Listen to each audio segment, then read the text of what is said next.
Salam alaikum wa rahmatullahi wa barakatuh.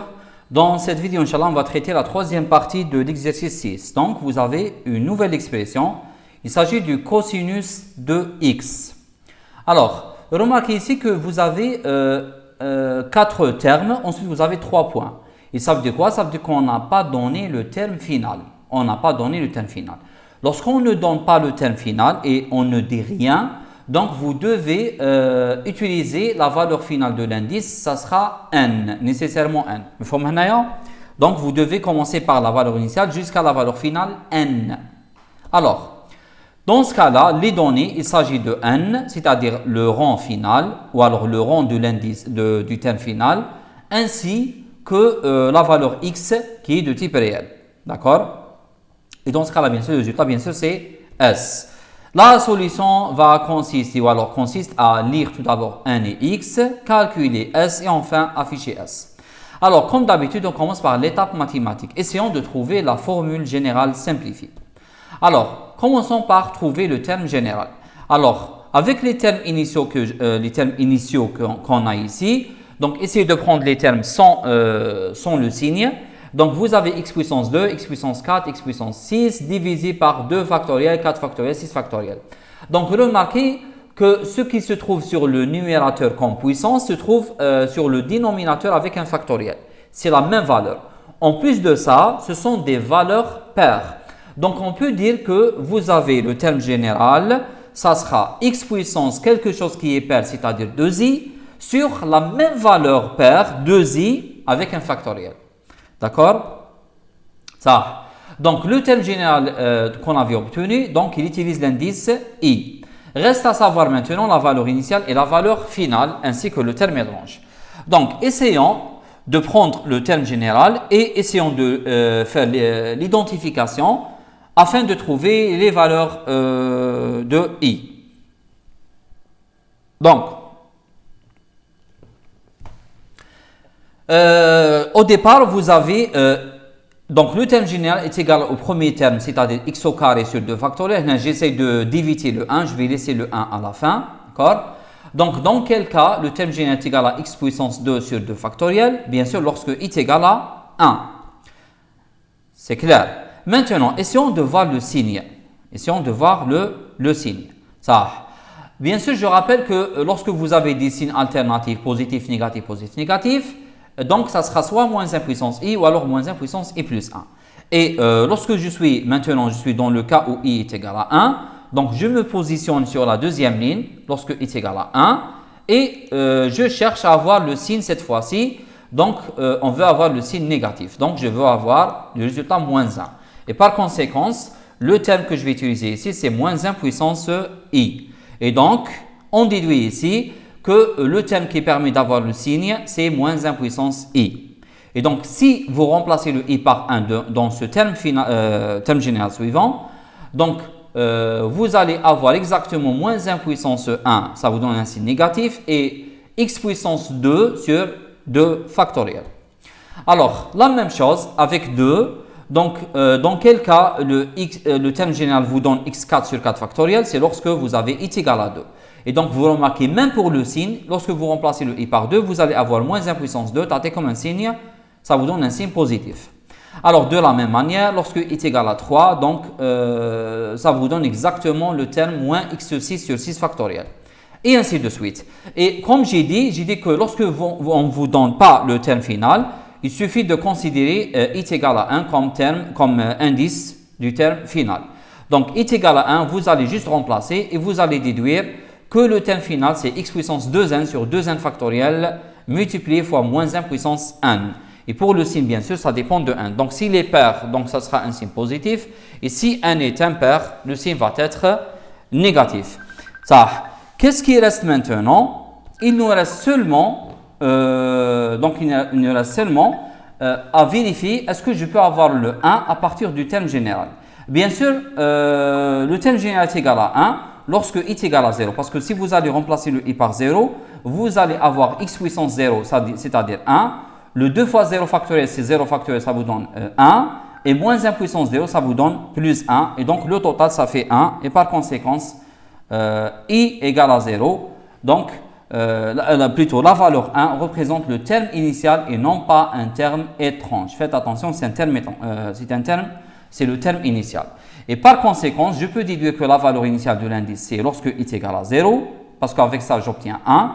Et la valeur finale, lorsque i est égal à n. Ça. Maintenant, donc, qu'est-ce qui reste maintenant? Il reste justement à trouver la formule qui permet de calculer le 2i factoriel, comme on avait fait avec c'est-à-dire l'expression précédente. Donc, faites attention. Là, on cherche à calculer le 2i factoriel. Alors, je vous donne deux formules. D'après vous, quelle est la bonne? Donc, si j'écris de cette manière, 2i entre parenthèses factoriel, ça signifie quoi? Ça signifie que vous avez 1 fois 2 fois 3 fois jusqu'à 2i. D'accord? Et si j'écris avec la deuxième formule, 2 fois i factoriel sans parenthèse, cela signifie 2 multiplié fois le i factoriel. Et si je remplace le i factoriel par sa valeur exacte, c'est le 1 fois 2 fois 3 jusqu'à i.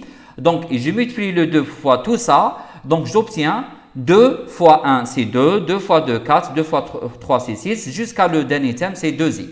Donc, j'obtiens 2 fois 4 fois 6 jusqu'à 2i. Donc, d'après vous, est-ce que le produit que je cherche, c'est celui-là ou alors c'est celui-là? Alors, quel est le produit qui est correct, qui représente le 2i factoriel que je cherche? Ça, faites attention. Alors, remarquez ici, vous avez le 2 factoriel. Le 2 factoriel, c'est 1 fois 2. Le 4 factoriel, c'est 1 fois 2 fois 3 fois 4. Ce n'est pas 2 fois 4. Et le 6 factoriel, ce n'est pas 2 fois 4 fois 6. C'est 1 fois 2 fois 3 fois 4 fois 5 fois 6. Donc, le 2i factoriel, c'est exactement la première formule et non pas la deuxième. Faites attention. Donc, ce n'est pas le produit des valeurs paires. C'est le produit de tous les nombres, paires et impaires. Tous les nombres, 1 fois 2 fois 3 fois 4 fois 5, jusqu'à 2i. D'accord?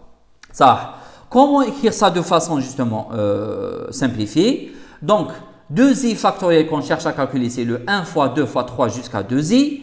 Et ceci correspond au produit des valeurs qui sont incrémentées à chaque fois par 1. Donc, je peux dire que le terme général, c'est les valeurs de j. Et donc, ça sera le produit des valeurs de j tel que j allant de 1 jusqu'à 2i. Faites attention, ce n'est pas le produit de 2j. Ne mettez pas ici un 2. D'accord? Ça, c'est faux. Donc, c'est le produit des j parce que ce sont des valeurs séquentielles. Donc, c'est le produit des valeurs de j. جداء قيم j بحيث قيم j تنطلق من 1 إلى 2i. D'accord? Alors, maintenant, on arrive, il suffit juste de remplacer le 2i factoriel par la formule qu'on vient de trouver, c'est-à-dire la suivante, et j'obtiens donc la formule finale du cosinus. Passons maintenant à l'étape algorithmique. Donc, comme vous savez, au départ, on commence tout d'abord par lire les données. Et qu'est-ce qu'on a comme données? Vous avez bien sûr la valeur de x et la valeur de n. Et dans notre exercice, comme le x se trouve sur le numérateur, yani في البسط, donc on n'a aucun problème avec la valeur de x. Et puisque bien sûr la puissance de x, elle est toujours positive. Donc je vais lire x sans utiliser répéter jusqu'à. Maintenant pour le n, remarquez ici le n. Bien sûr toujours la valeur finale, elle est au minimum égale à la valeur initiale. C'est-à-dire que n, il est supérieur ou égal 0. Et puisque n est supérieur ou égal à 0, donc la valeur initiale de n, ou alors la plus petite valeur possible pour n, c'est 0. Et donc, je vais lire n en demandant une valeur supérieure ou égale 0. Et je vais contrôler ça avec la boucle répétée jusqu'à. Ça. Alors, passons maintenant à le calcul. Donc, ici, il s'agit de calculer la somme de fractions. Yani, مجموع كسور. Donc, je commence par initialiser la somme par 0. Et là également, comme la deuxième expression de l'exercice précédent, on a deux boucles parce que vous avez une boucle du produit et vous avez une boucle de la somme. Bien sûr, on commence, ou alors la plus grande boucle par laquelle on commence, c'est la boucle qui correspond à la somme. Et donc, ça sera pour i allant de 0 jusqu'à 1. Toujours, vous prenez le 0 et le 1 à partir de la formule. D'accord? Ça. À l'intérieur, normalement, vous devez calculer la somme. Et donc, vous avez normalement S reçoit S plus le terme général. Et le terme général, c'est tout ça. C'est tout ça, d'accord? Ça. Faites attention. On ne peut pas diviser le x puissance 2i sur le produit. Parce que le produit, ça, c'est une formule qui nécessite un certain calcul. Donc, c'est une boucle. Donc, qu'est-ce qu'on va faire? On va remplacer le produit pi par une certaine variable dans laquelle je vais calculer le factoriel. D'accord? Et donc, je vais dire que S, c'est S plus moins 1 puissance I multiplié fois x puissance 2i, entre parenthèses, le tout divisé par fact. Et fact, c'est exactement le factoriel de 2i. Ça. À quel niveau je dois calculer le factoriel de 2i? Bien sûr, à l'intérieur de la grande boucle, à ce niveau. Vous devez calculer le factoriel de 2i. Donc, il suffit de traduire la formule qui permet de calculer 2i factoriel. Et puisque c'est un produit, donc il va être initialisé par 1.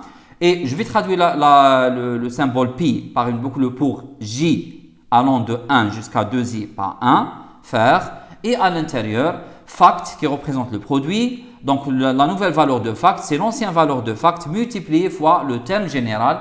Et dans ce cas, le terme général, bien sûr, c'est la valeur de j. C'est clair? Faites attention. Donc, vous ne pouvez pas calculer le 2i factoriel à l'extérieur de la grande boucle. Il faut le calculer à l'intérieur. Parce que vous remarquez ici que la petite boucle, elle nécessite d'avoir la valeur de i. Et à partir de quoi elle obtient la valeur de i? À partir de la grande boucle.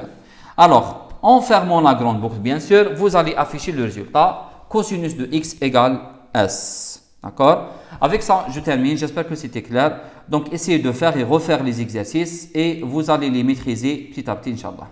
Alors, semaine prochaine, Inch'Allah. Salam alaikum.